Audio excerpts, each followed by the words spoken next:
I'm Michelle. Welcome back to another edition of History in Your Own Backyard. Today we are in Rushville, Indiana at the Main Street Christian Church, and today I'm with their music director, Marvin Reese. Hi Marvin, how are you today? I'm fine, and welcome to Main Street. Well, thank you very much. So, can you tell me a little bit about this church? Well, this church is over 175 years old. The original church started in 1840, and the first building was down on 2nd and Morgan Street downtown, and it was built in 1850. And the only thing we have from that church is the bell, which we still use today, and an old window. We're not sure too much about the window, but it came from the old church somewhere. And we moved into this building in 1894. And when we moved out of the old building, Rush County decided to build a new courthouse, and they moved into our old building. So it's been used for several different things. I see you have very beautiful stained glass windows here within the church. Can you tell me a little bit more about that? Well, the stained glass windows here are, of course, they were put in 1894 and 93, 94. And we had them re-leaded and cleaned and everything a few years back. And I was talking to the gentleman doing the work, and I made the comment that I'm not a big fan of the color brown. He said, well, let me tell you about these brown windows. So you get the different colors of the stained glass by putting different metals in into the mixture. Mm-hmm. And he says to get the color brown, you put arsenic in the glass. He said people could die just breathing the fumes from this. Wow. So I have a little more of appreciation for the color brown in these windows. They're irreplaceable. Another issue about these windows, if you look in the south windows and the north windows and look at them closely, you can see an owl in there. Mm-hmm. You see the top knot, then you see the two ear tufts, what they call ears, and the two eyes and the beak, and then the two wings and the body. Now, whether it's meant to look like an owl or not, I have no idea, but I have noticed an owl there. I think I see him as well.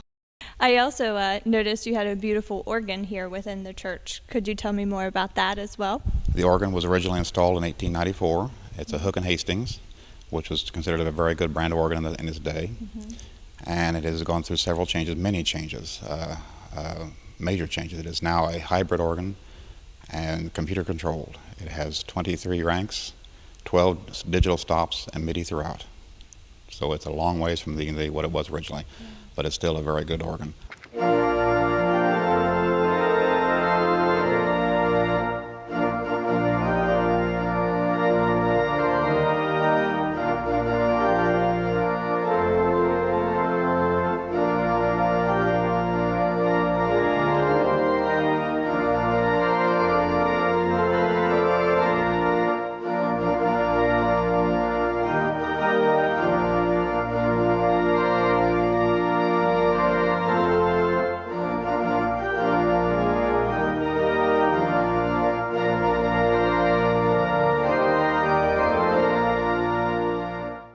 Do you have any interesting stories that you have about the church that you would like to share?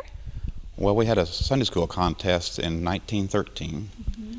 and the contest was with a church in Winchester, Kentucky. And it was a Sunday school attendance contest, and we won with over 1,500 people in attendance. And it was said that the Rush and Rushville took the win out of Winchester. And a few other things we have a complete outreach program here. We mm-hmm. have two things. We have a Thanksgiving meal with served turkey and dressing and everything. Mm-hmm. We've been doing that several years. And then we have the Manna Mission, which is a free meal once a month, a free meal, no questions asked. Mm-hmm. And it's good food, too. Yeah. And we serve anywhere between 400 to 600 people every month. Wow. And that is an outreach for our church, but it's now a community issue because of all the large attendance we have. Mm-hmm. We have several other churches or organizations that help us too, which we couldn't do without them.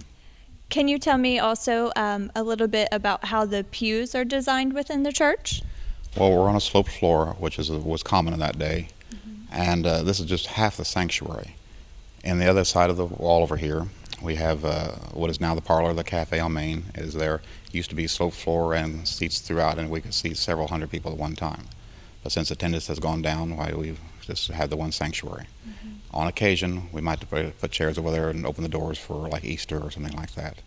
So Marvin, you mentioned for the larger crowds that you had to use both rooms within the church. Can you explain how the design of the partition worked for that? There are 3 to 4 partitions over there that were like a roll-top desk. You'd raise them up and they would be pinned up so you could see into the from one sanctuary to the other sanctuary. Well, how about the baptismal? You also mentioned that as well. Could you tell us about that? Sure. In the Christian church, we baptize by immersion. And the baptistry was in the floor. You had to pull the floorboards up to get to the baptistry. Now the baptistry is under the pipe organ back there, and you can see the picture of it.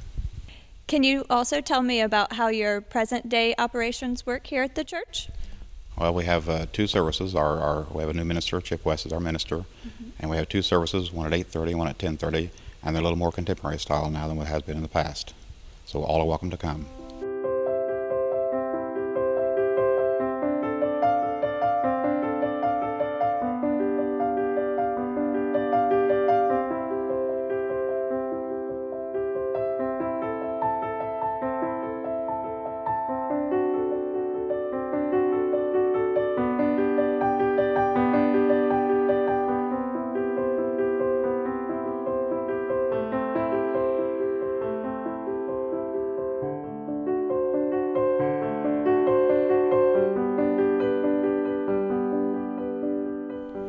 Thanks for watching another edition of History in Your Own Backyard.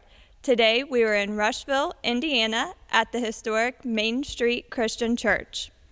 Remember, travel slowly and stop often. Bye.